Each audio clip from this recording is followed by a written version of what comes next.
Hi, Erica McClain. Today we're here to talk about why, as a seller, you should not be afraid of buyers with FHA or VA loans.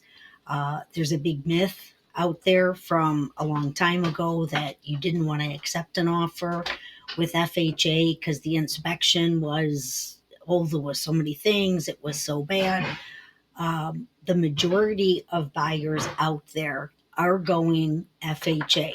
Even though now with a conventional loan, you can still roll closing costs in to your loan, conventional. You can do a conventional loan with just 5% down. It's not like years ago where it had to be 20% down to go conventional. But for most buyers going FHA, the income to debt ratio is different, so they're able to qualify for more. A lot of times they're also going to get a better interest rate. The only difference for you is the FHA inspection.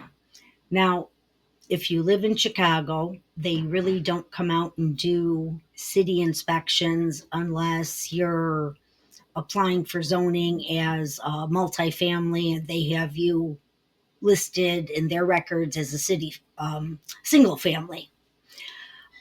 In a lot of the surrounding suburbs, they do code inspections, listing inspections.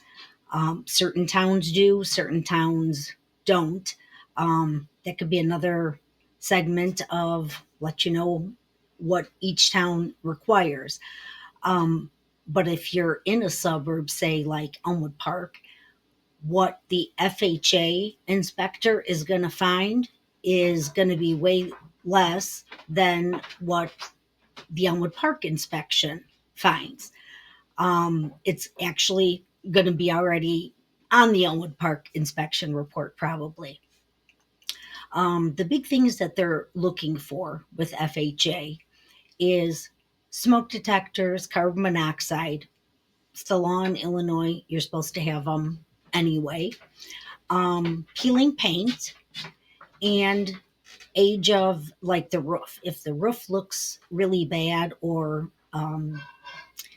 they would make you get it certified. So they're looking basically at safety stuff. They're nowhere near inspecting like a home inspector does. It's actually the appraiser. When they come out, they are also the FHA or VA inspector.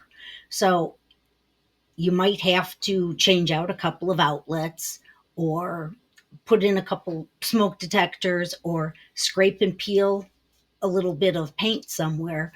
But ultimately, it's going to open it up to more buyers, which could mean a big difference in your selling price. You don't want to be one of those sellers that says, oh, conventional or cash only, because you're really going to limit yourself. First of all, for some reason, cash buyers, whether they're investors or not, even just a regular buyer, not an investor, but they have cash, they think that they're going to get a big discount because they're paying cash. At the end of the day, you as the seller, you don't care if they're financing it or they're bringing a suitcase full of cash to closing, which they can't do legally. The funds have to be wired to the title company. Doesn't matter really to the seller as long as you're getting the money that you want for your house. So by keeping it open to allow FHA and VA loans, with the VA loans, a lot of times the people that qualify for it, because they're a VA, they served our country. So they have an opportunity to do loans with literally no money down. I think that's a small thing that our government could give back for the service that they provided us. And with the VA loan, they're looking for the exact same thing that the FHA loan is. Now, if you have a house that is not livable, like say some bank owned properties that, the water is shut off and stuff like that, um, then it's going to be a problem. If it's, say you're selling your grandma's house and it's an estate sale and everything is very dated, doesn't make a difference for FHA or VA. There might be a couple of GFI outlets near water that have to be changed out, and maybe some peeling paint.